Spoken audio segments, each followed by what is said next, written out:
oyoki yango te oh makambo asika ekomi awa yo oyoki te ofolo yoka te babisiti ya sika ekomi mpa na biso awa na Dublin na Irlande Congo Millennium donc luka no kutu bisika musu te donc soko lingo luka ba information nyonso beta kaka www.congomillennium.com.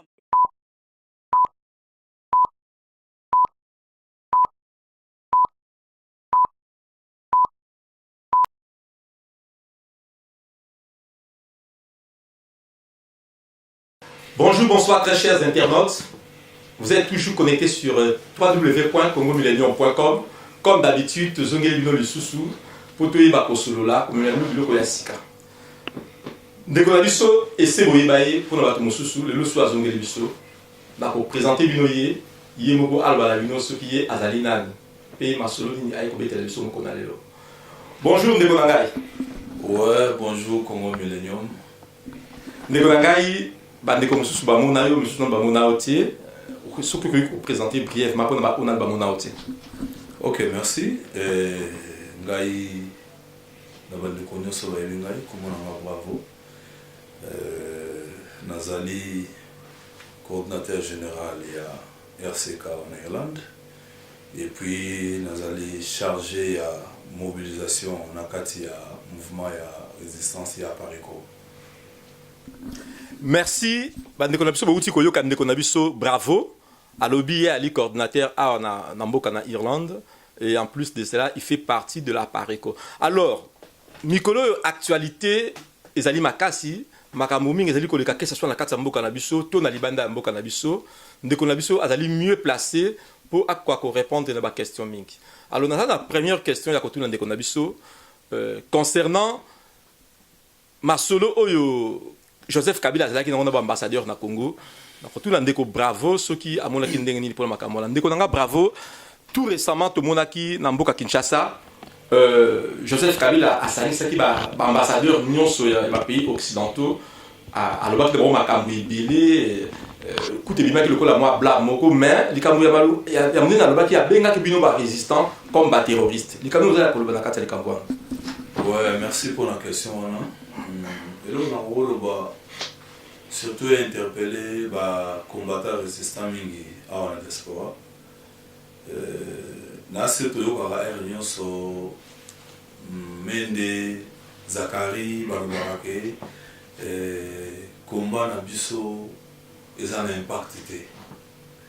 Alors ce qui ont impacté et le connaît ça là qui suit Kanambe pour bien ça l'ambassadeur Albert Roma betali ba combattant. Et puis avec la terroriste. D'abord, il y a mon canamba, il y a mon terroriste et l'Ivo Mali. Tout ça, il y a démocratie, la loi, l'institution est établie.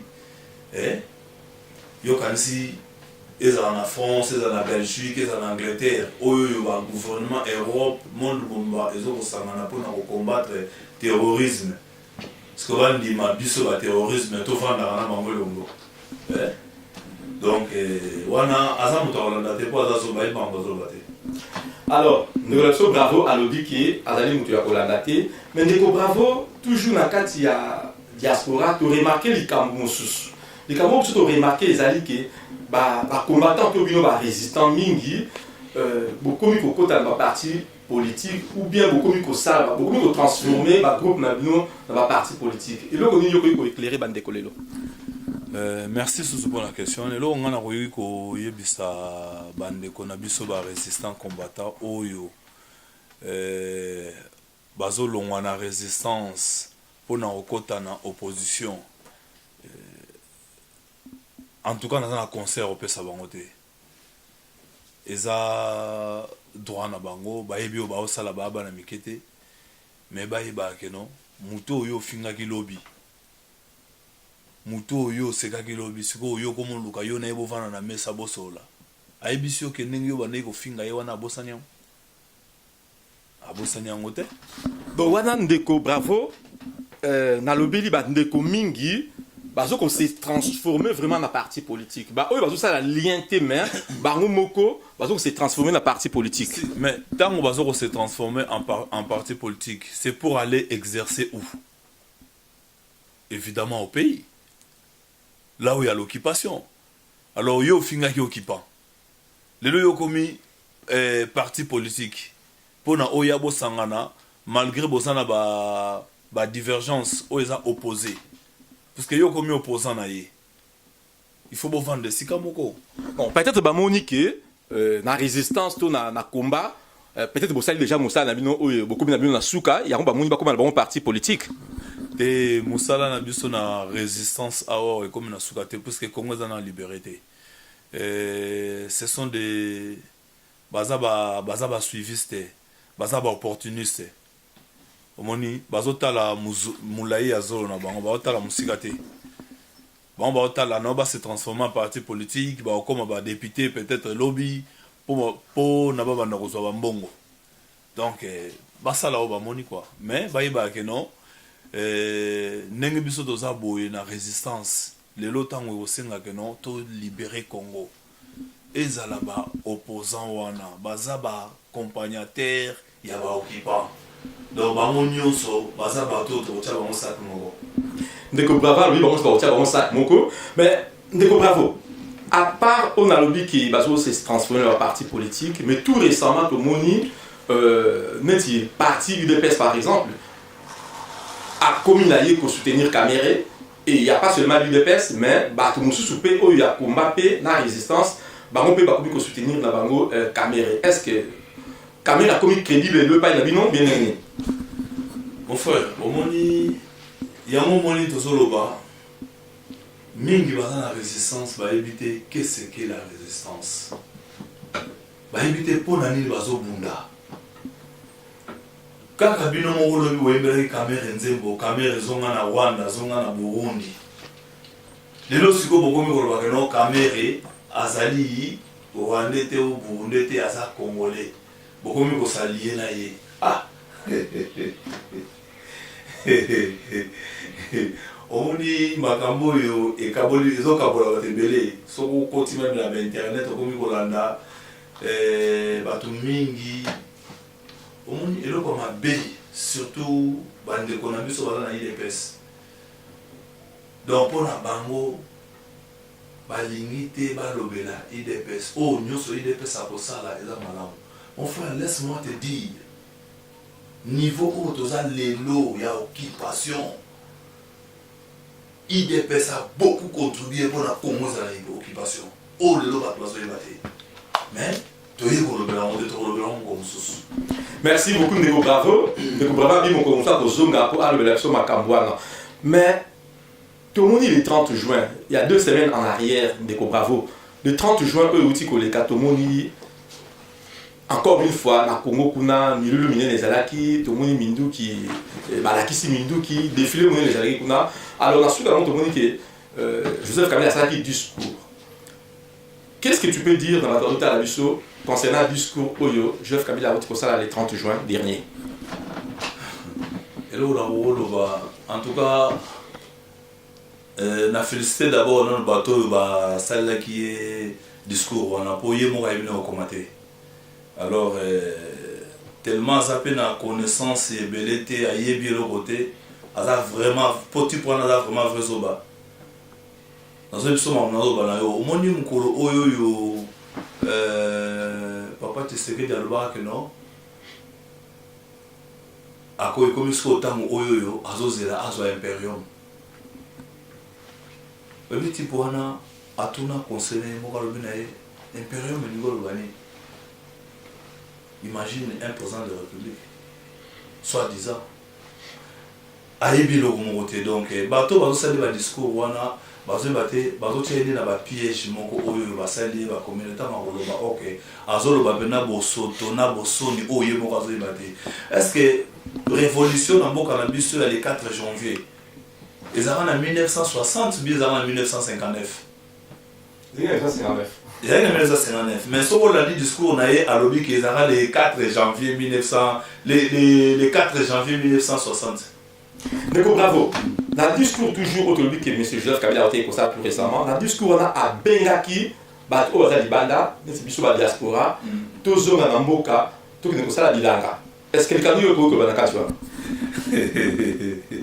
Mon frère, mboka na biso Congo, il y a au moins 97% il y a des chômeurs. Il y a des gens qui ont na poto awa. Abe angai na kena Kinshasa na Congo na kesa bilanga. Soki bisangai. Bongo bato baza kuna. Tozo ka bandeko yo ba rapatrier ba on ba refouler ba on na baza fi ba na Kinshasa. Misala ni sapesi bango. Asapesi ba matériel pour alo sa bilanga. Pour bato na bana misala te. Est-ce que ça pesi bango déjà ba matériel pour alo sa bilanga? Rien. Siko yazo benga bato. Omoni wana nyonso za ba piège oyo azo sala bato. Bato bazolanda biloko wana po baloba balanda ce type nous aime pas.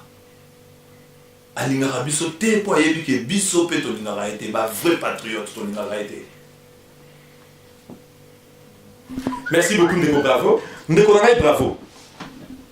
Tout récemment les sous-sous, tout le monde investigateur, journaliste investigateur moko américain si je ne me trompe pas, a révélé ma cambébélé concernant Mboka Nabiso, surtout concernant la personne, il y a Joseph Kabila, y compris Ndeko Naye. Alors, à partir de la révélation où le journaliste a sali, tout le monde qui est président Obama, dans le congrès de l'Amérique, a sali un décret où vraiment ils ont punir. Ils ont punir, bâtir comme ça le désordre dans la République démocratique du Congo. Et le commun dit que le balélo va découvrir que l'Andabiso à ce sujet. Et le Bosso n'a le baboye. Et le Oyo Obama lobby. Il faut interpeller biso ba Congolais vraiment makasi pona.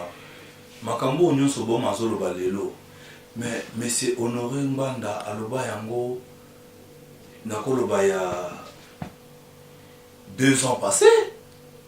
Alors là ba milliards to ba millions si comment kanamba zo ibambongo comment kanamba azo te kambongo OK mbongo nyonso zo kele na poche na ye na bande konaï wana Jeannette ou Zoé. Mais mon frère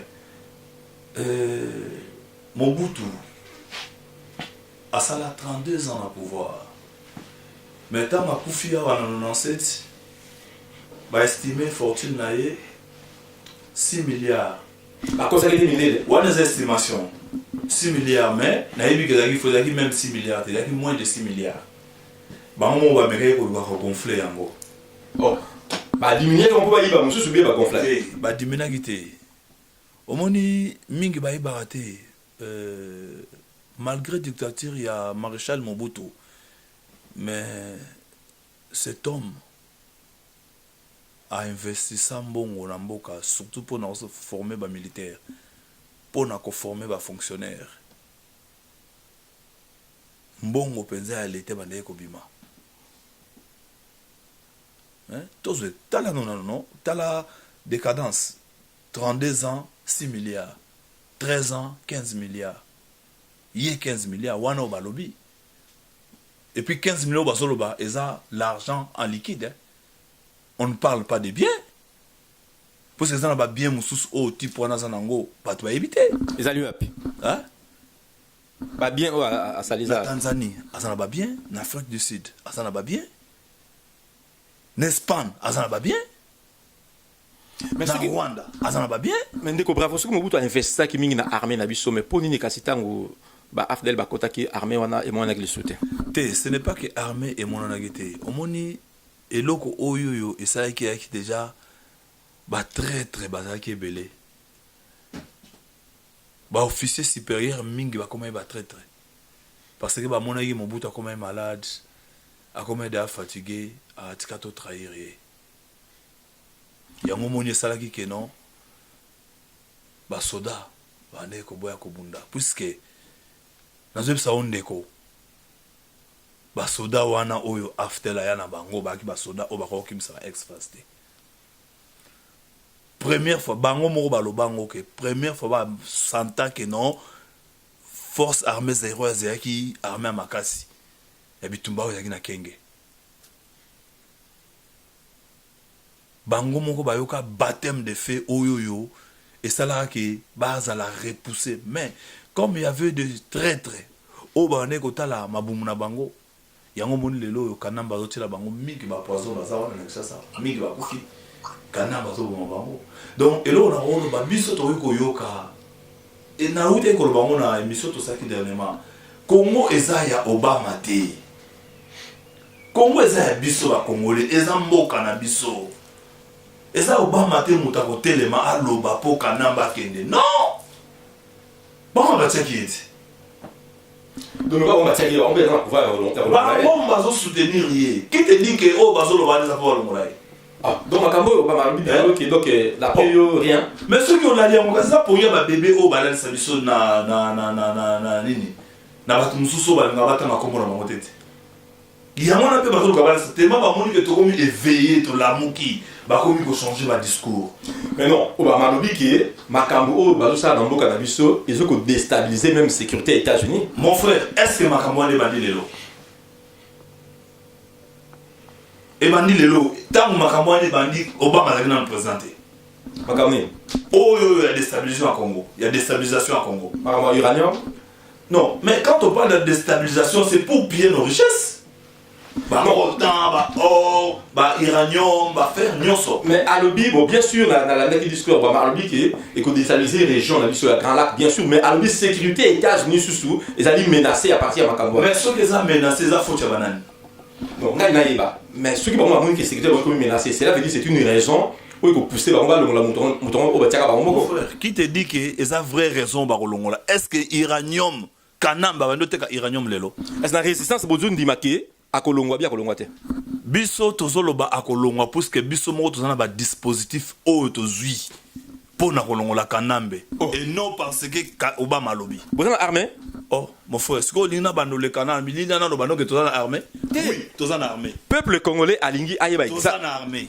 armée zali na lobby na tozana armée donc peuple congolais bangate na lobby na yo to lobby teke muta bangate muto nyonso amoni kaza prêt ya kosala changement ya kolongola kanambe asa musana ye na bosolo pour ndeko bravo na za na armée lokola biso pe tozo sala ndeko bravo résistance to apparaît comme dans armée non tozo lobela awa tozo lobela apparaît côté tozo la résistance je fais partie de l'Apareco mais je ne parle pas au nom de l'Apareco na lobby hein parce que c'est toi qui discours mo qui armée mo dans la samaï je parle en tant que résistant combattant donc résistance dans l'armée ah branche armée dans la résistance bon makambo bango bazomona na mboka na c'est quoi c'est pas la résistance non, non, armée armée mindu qui bien armée à peuple. Pour te dire que peuple pas armé. Mon frère, peuple a armé mais peuple muto aza liboso na yaza na manduki. Po banga. Yo pe fosi mbele manduki fo ya na langage ya manduki. Donc armée on ne bravo zoloba ezali soulèvement populaire te mais ezali mindu qui bien solo tata. Papa, ezali kambo ya soulèvement soki to lobito zela soulèvement populaire Congo ko kabwana. Bandeko, to zala ndeko la biso bravo à lobby qui résistance et zali na armée donc résistance les autres compter na soulèvement populaire mais zali ko compter na armée ndeko bravo mais to zo ngana na décision au Obama uti ko parce que dans tout monde un président américain na congrès na bango ba lobela makambu batia République démocratique du Congo na centrevement ya makambu surtout mon frère na lobi na yo babandi ko boma ba congolais depuis 1997 ba viol et bandit depuis 1997 tango afdel à côté yé moko kanambe a viola mwana batu côté kuna na nord Kivu abotsa même mwana wana ya ko réclamer na Kinshasa bakanga mwana na destination inconnue. Est-ce que ba viol wana bandit le pourquoi depuis longtemps wana balobela yango te il va chaque chose en son temps peut-être et place ba doiso kufa olo ba chaque chose dans son temps aux zelati ba comme 10 millions si mayo koloba mieux vaut tard que jamais aux accomplices mieux vaut tard que jamais non té aux accomplices et la bien biso tozo zela penza nini na mboka o tozo zela penza ke mutuana alunga parce que apparemment biso dobimi incapable de longola mutuana siko ba décider ba longola biso mutuana na place bino lobini mon frère biso tobimi incapable té soki omoni batuana lelo ba komi ko changer langage parce que ba comprendre que non biso ba congolais ba vrai patriote te telemi yango moni ba komi ko changer langage puisque komi danger pour na bango Donc, mais c'est bravo, Yozo le baquet. Donc, tout c'est fier dans le discours, il y a Obama, à cause de ça, n'est rien pour l'habisson. Mais tout c'est fier dans le discours, il y a Obama. Est-ce que Congo est Obama? Congo est Obama, Obama est Congolais? Mais, Nabinde, bravo. Biso, tu es là, occupation ici à Nambokana, tu es là, Mbokana, et comme Akitoko, comme démocratique, état des droits, ils ont Nambokana. Mais apparemment, ceux qui battent Moko, c'est porté garant, Longola. Occupant est-ce que tu sais mon frère, Mouto a été occupant à l'obia Longola et tant que Zolinga Longola, les appuis à occupant Mousso Tchati. Yo quand c'est nini? Poison moi Nambokatia pour n'avoir intérêt na la mise en cause. Bango ba total ba intérêt na bango bato ando kufa lelo na Congo te. Ba kanga misu, ba Clinton wana. Ba Clinton conseiller père spirituel il y a Kadame. Monsieur Bravo, les Congolais ont de partout. Est-ce que les Congolais na discours oyo Obama uti ko sala? Donc ba kipe en côté.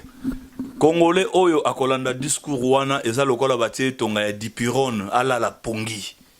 Il faut ngai na yo Congolais, vrai patriote, vrai résistant.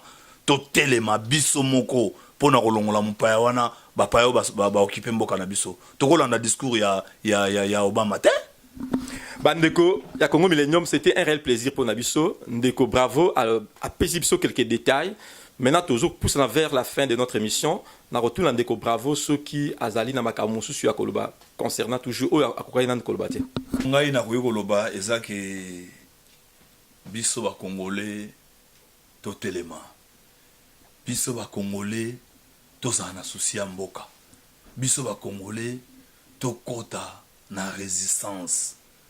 Tolongwa na babuzoba ya pamba ya ba parti wana politique oyoyo ezoko accompagner ba occupant. Tolongwa na biloko wana. Mboka il faut ezala d'abord libérer. Mboka ba liberaka mboka na élection te tozoko loba nyonso tozobeta tangwa butu moi. Mboka ba liberaka ngo na élection te. Mboka o eza occupé. Ok, Batbasolo Balelo et Kanambe na 2016 a se présenté. Mais il y a tout un système Oyo Kanamba tient Nambo Kanabiso depuis plus de 13 ans. Oyo que même Kanama Zate, mais système on est continué. Occupation et silité. Même à Kanamba Kolongwa, mais système on a nion se photo picola yango. So que na aner, okuta Rwanda na kat, na armée na biso n'en parlons pas. Il y a des officiers supérieurs au Baza Rwandais, Burundais, Tanzaniens. C'est comme Mboka wana, Kanambe ya zate, mais Batouana nyonso oyo ya tiki na kata ba système na kata ba institution. Yebisanga, ba travailler pour na Mboka na yo, ou bien ba travailler pour na intérêt na bango. Tozana occupation, bien tolonga na occupation. Donc pour to longwa na occupation, esengi na biso nyonso to kota na kati ya résistance. Tozala na bomoko tolongola babilo kwa pamba o ezoleka ya koloba n'importe quoi ko finga batu na internet eloko wana photo tika yango puisque mboka na bisone mtezokende donc nazo senga la bandeko nyonso tolongola babuzoba wana za ba fitilité so tozana na souci ya mboka tozana na souci ya Congo biso nyonso tokota na résistance. Comme un virage oh ya mabe so que tu raté virage wana mboka kei. Merci beaucoup Ndeko Nabiso, bravo. Na su ba Congolais bazali partout ba sepeli na émission na yo. Vraiment c'était vraiment un réel plaisir dans le baki et le son TV, le grand journaliste na Dublin, émission yango yo. Mboui Katuleke dit moi la papa Ogun à Milan, c'était un plaisir pour na Ndeko alobana yo makambo oyo tunaki na tuna Ndeko Nabiso, bravo à ko répondre. Vraiment, on a remercié le sous encore une fois. Ndeko nanga Eriki Dibenzi oyo azaki na caméra. Eriki Dibenzi webmaster Nabiso o azali ko sala ke émission et à la réaliser. Vraiment Peter basé IP Lievin Luzemba na Katia Dublin. Vraiment il y a bino émission yangoyo. Nzambe aiba ko pambola bino ezaka toujours esengo makasi ko présenter bino l'émission oyo pe saka bino ba réponse na makambo mingi obo se poser la question. To komi na suka émission Nabiso Ndeko bravo. Na éviter ceux qui ont la dédicace à ça. dédicace penzate pour est-ce que eza makambo série eza makambo mboka to ite na makambo mboka to sangsa to bando bwaka ka bato te eza ke no bandeko nyonso ba congolais to sala bomoko to telema to bundela mboka donc to komina presque kokende na dernier virage. Alors dernier virage wana soki toze ekenge te so to raté virage wana mabe so to zyango mabe ah tokena libuka mikuwa mais so to zyango bien wana déplace au monde amna to sukumi mupaya kimia zonge sika utaki donc là on a rolo ba suka yango wana vraiment merci na Congo Millennium et puis na pesi merci na bandeko nyonso ba benga ngai na émission to salaki ya liboso donc na yebi ke tant Orlando pe oyo bango mo ba romona et puis voilà quoi. Merci beaucoup. Merci beaucoup. Congo Millennium, c'est votre référence. Ciao et à la prochaine.